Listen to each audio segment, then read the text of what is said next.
Attraversiamo il torrente Aulella di buon mattino per andare a visitare la pieve di San Lorenzo, che però da qui pare chiusa. Siamo fortunati, eh? Comunque è un bel posto. È leggermente fuori dal percorso, però pazienza.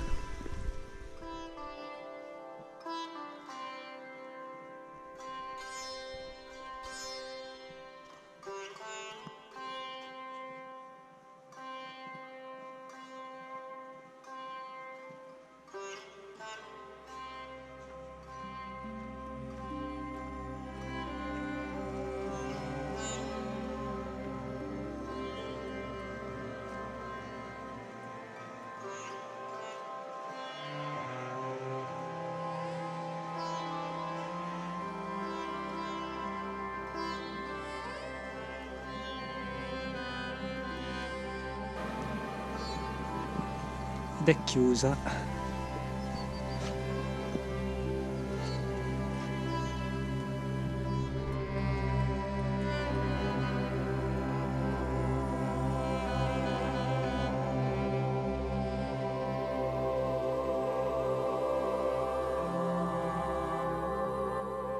Buongiorno. Un bel sabato mattina luminoso e tiepido. Non si sapeva che fare, sicché beccatevi la quarta tappa sulla via del Voltosanto. Aspetta anche freccigena di montagna. Cosa ci aspetta oggi? Allora, oggi dunque, ci stiamo riportando sul percorso, quindi partiremo da Minucciano Pieve Casola, che l'ho ripetuta ieri prima di andare a letto, e arriviamo fino a Piazza al Secchio. Quindi questo è il percorso, saranno una ventina di chilometri, Di cui 5 per tornare sul percorso vero e proprio. sono i famosi 5 chilometri. Beh, se non altro è un percorso piacevole. Prima abbiamo attraversato un uliveto, ora siamo qui comunque su asfalto, però è poco trafficato in mezzo al verde. Siamo già in Garfagnana, quindi potete vedere la Garfagnana. Là sotto c'è Pieve San Lorenzo che abbiamo lasciato stamattina. Si è chiusa ovviamente. Vedi, se non altro non avevamo timbri da prendere, per cui... No, perché a questo giro, per questo cammino, le credenziali ancora non ci sono. No. Quindi... Uno volendo potrebbe usare quella della Francigena, però... Vabbè, visto, non è fatissimo. Via, camminiamo. Buon cammino.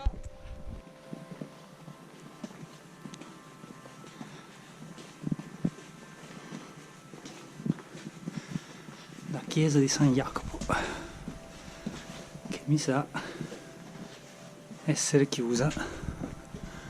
Bella però.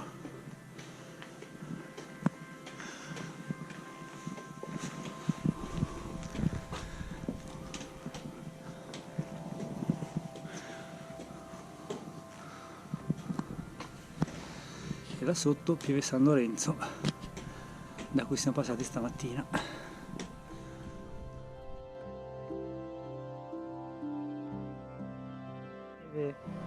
Di Offiano, in cui è terminata la tappa precedente. Siamo quasi tornati sul percorso dopo circa 5 km di strada. La faremo un po' più lunga questa via del Voltosanto. Finalmente sul percorso, e ora verso Regnano.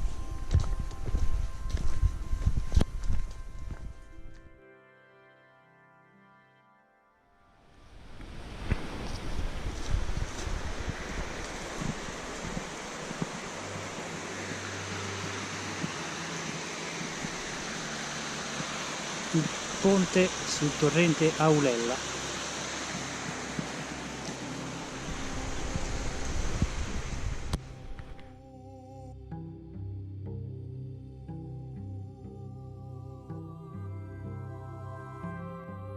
E ci dirigiamo verso il passo di Tea.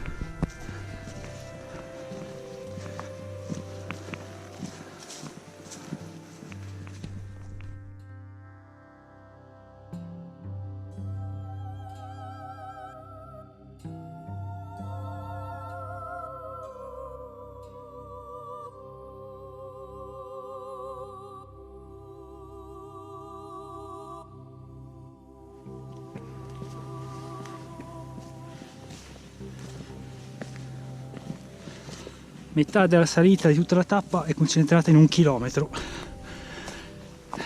o poco più.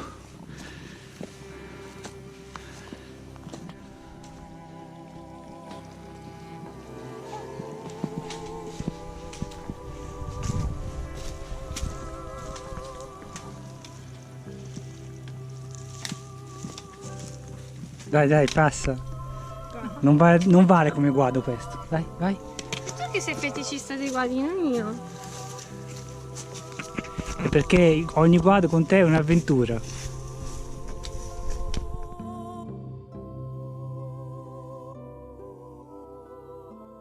L'area ristoro al passo di Tea.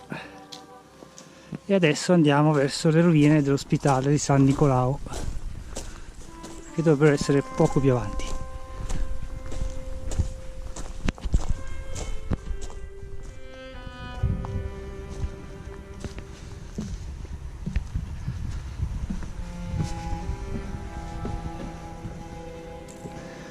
Sì, rimangono praticamente solo gli abbozzi dei muri perimetrali. Questo era un'abside.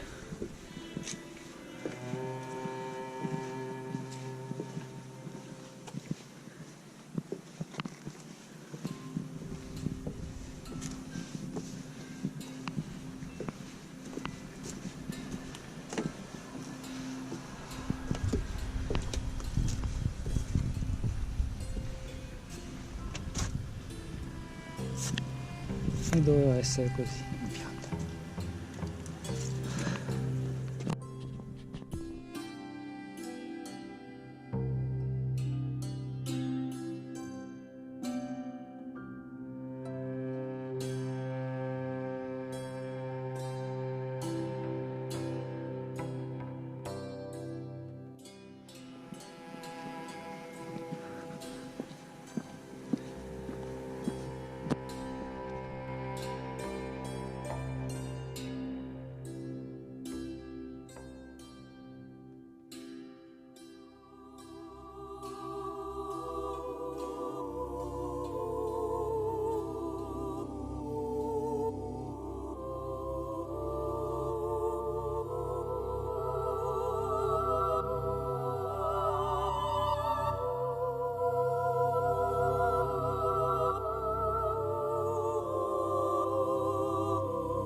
Sotto l'indicazione volto santo, che ricordo la segnaletica è in blu, è segnata abbastanza bene, che se fate più di 100 metri senza vedere un bollo blu su un sasso o su un albero vuol dire che avete sbagliato strada, per cui vi conviene tornare sui vostri passi.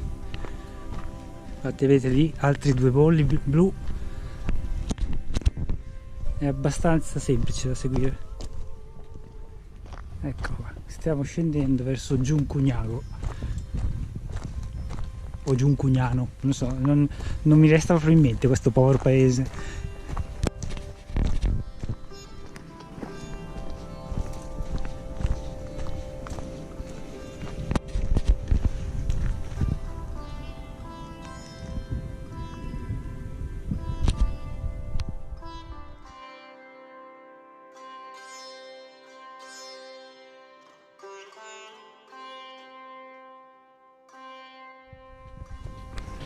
Non so quale sia il nome di quel paesino là, lo vedete, è un bellissimo paesino medievale che conserva ancora intatto il campo fotovoltaico, probabilmente di epoca carolingia. Dici di no? Vabbè, ci ho provato. Via, 6 km a Piazza al Secchio, fine tappa odierno. Come va? Sono stata un'ottima idea. Quindi sì, va. potete portarle su questo cammino.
fosso di Gragnana, mi pare si chiami.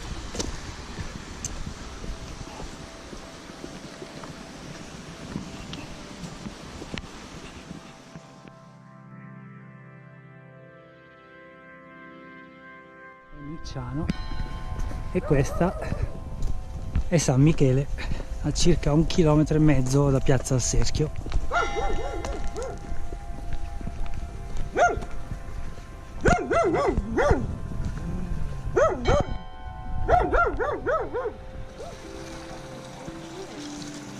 Oh, si approfitta di ogni fontanella che si trova.